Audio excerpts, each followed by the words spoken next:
الدكتور حسن موسى رئيس المنتدى الدولي لحقوق الحريات في فيينا. تمام. عايزين نعرف من حضرتك عدد الشباب اللي تم انتخابه في المرحله الاولى والثانيه، وعدد الاضباط وعدد النساء. الحقيقه البرلمان المصري 2015 في تغيير اجتماعي هام جدا لابد من ذكره. البرلمان المصري اتغيرت تركيبته بشكل نهائي.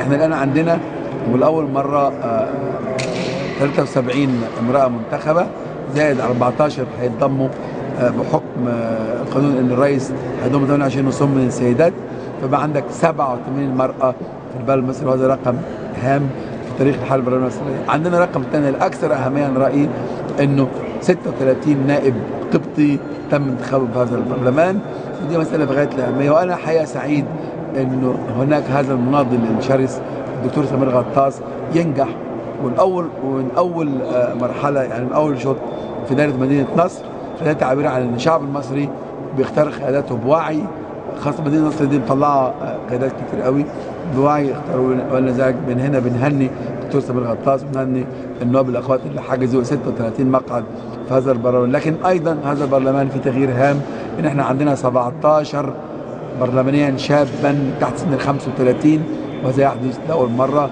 لابد من ذكره.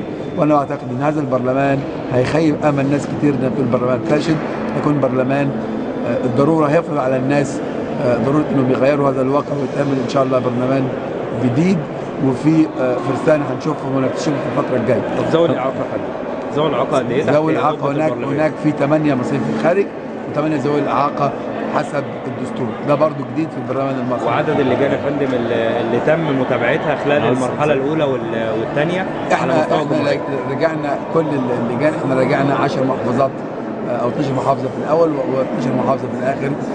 يعني تقريبا عندنا كان عينه، طبعا مش كل لجنه لكن عينه تقدر تدينا فهم لطبيعه العمليه الانتخابيه، ونقدر نقول ان وبامانه العمليه الانتخابيه كانت معبره بشكل او باخر عن اراده الشعب المصري في هذه اللحظه الانيه.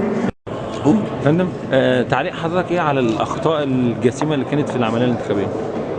طبعا في اخطاء واخطاء جسيمه، لكن في معظمها لا تؤثر عن سلامه الانتخابيه، بمعنى ان هذه الاخطاء بشكلها بشكل او باخر في اطار المعهود به والمعهود عليه، لذلك